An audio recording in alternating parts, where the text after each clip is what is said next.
Namaste and hello. My name is Nimish Dayalu. I'm a yoga teacher and a meditation coach, and I'm here today on the occasion of International Yoga Day to talk to you about how yoga can help you overcome your gut challenges or your stomach issues. Most of us indulge in fast food of one type or the other, perhaps even eat meals at unearthly hours, and the consequence of doing this is gut issues or indigestion, or problems in the belly. And for those of us who've experienced it, we know it can be a dampener or spoil our day. Well, you'll be glad to know that yoga can help you overcome your indigestion or your gut challenges. So, in today's masterclass, I'm going to share with you 5 asanas or postures that anyone can do. A child, an adult, even a senior citizen. And you can practice these asanas and you will find almost immediate relief from your indigestion.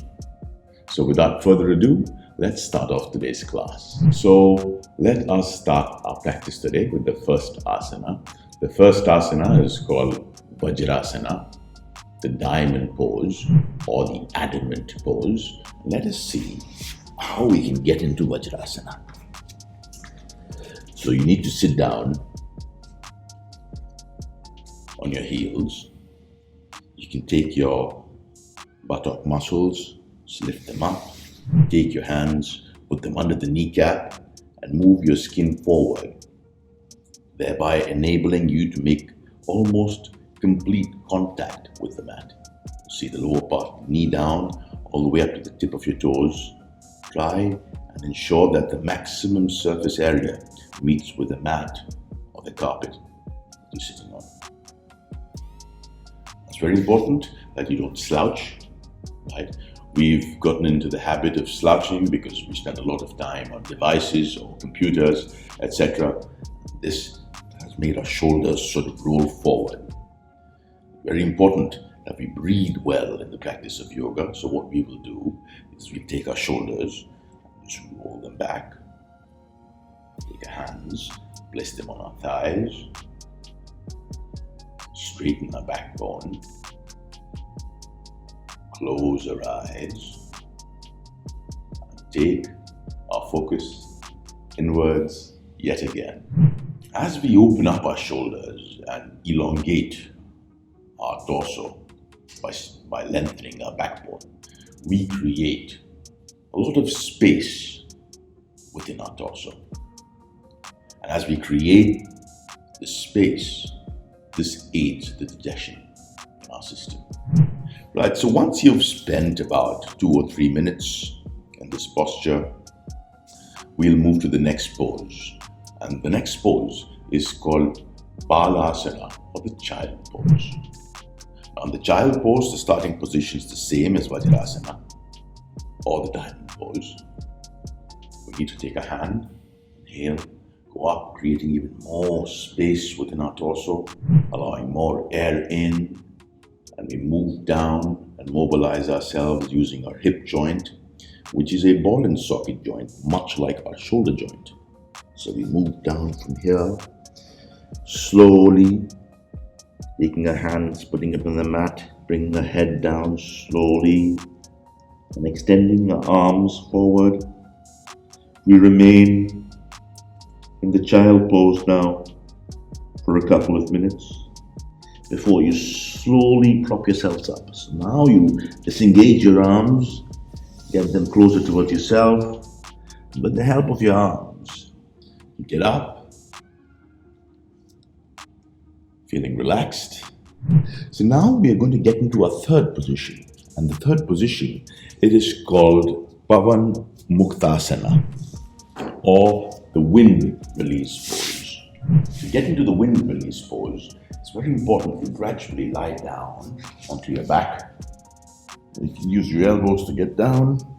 I'd like to remind you about the importance of opening your shoulders. So you roll your shoulders back, opening up your chest, feeling the mat in full contact with your shoulders.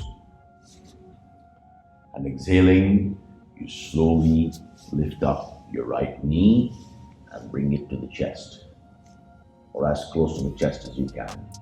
You can use your hands to pull your knee towards your chest, thereby compressing the right side of the abdomen.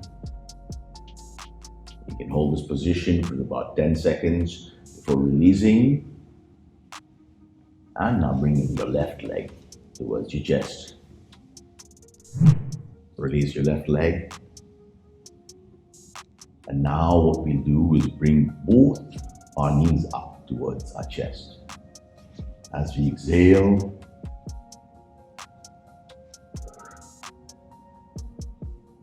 we grab both our knees together like this. Bring it close to our chest. So once you're done, release this position very slowly, come out of it.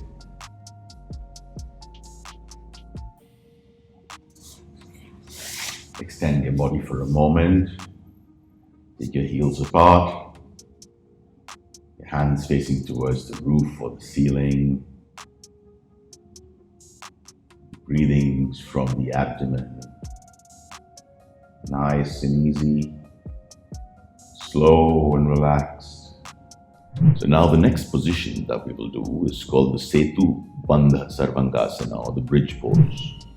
Now the bridge pose is again a great asana for digestion, because what it does is it actually compacts or presses your stomach inwards. So to get into this position, you get your heels close to your hips, interlock your fingers like this, put it under your hips. Remember to open your shoulders. Take your hands and press them into the mat, like so. And inhaling, slowly go up. Get your heels even closer perhaps if you like. And inhaling, go up. And as you go up, pull your stomach in. So when you pull your stomach in, it massages your stomach, internal organs, thereby aiding, guess what? Digestion. So hold for about 10 seconds, exhale and come down.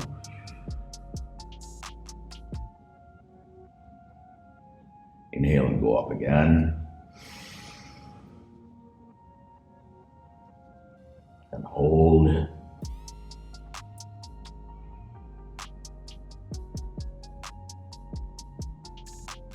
Exhale and come down.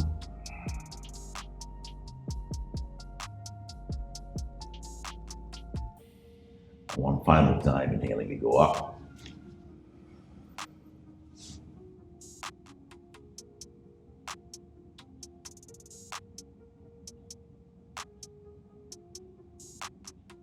Feeling relaxed. Exhaling, come down. You can release your grip of your interlocked fingers, put it on the side. Get back into a relaxed position. Straightening your legs out, keeping your chest open, your hands facing upwards. This position is called Shavasana, or the corpse pose. We lie in the corpse pose for a moment. So our fifth and final asana for today is called the Supta Matsyendrasana, right? Or the side twist. So to get into this asana, it's very important that you stretch your arms out like this. Bring your heels to your hips yet again. And exhaling, keeping your knees together. Exhaling, you take both your knees towards the right side. And as you take your knees towards the right side, you take your right hand and push your knees down. Take your head and look towards your left hand, thereby enabling a complete spinal twist all the way from here to the top of your neck. With your right hand, you push your knees down, you gaze towards your left hand, taking your chin as low as possible. Inhaling, come back towards the center. So you can do 3 rounds of the side twist. Right for some time, then getting to the left. That's 1 round, so you do 3 rounds in total. Right, so once you are done doing 3 rounds of the side twist, you gradually extend your legs, get back into Shavasana where your feet are about 6, 8, maybe 10 inches apart. Your hands are facing up towards the ceiling. And they're also about 5 or 6 inches apart from your body. Your eyes are closed. And you focus only on the moment. And one of the most effective ways of focusing on the moment is by focusing on our breathing or our breath. We try and keep our mouths closed unless we put a blocked nose, of course, and breathe in and out of our nose. The breathing needs to be deep and deliberate initially, and then you gradually get into a rhythm and try and breathe normally. I'd like to remind you, the breathing needs to be abdominal, so there has to be a movement of your belly as you breathe in and out. That concludes our session for the day. So, I hope this masterclass on how to deal with indigestion with yoga will be of help to you. Stay tuned to Health Shots for more such content, and don't forget to like, share, and subscribe to Health Shots. Till then, stay happy and do yoga. Thank you and namaste.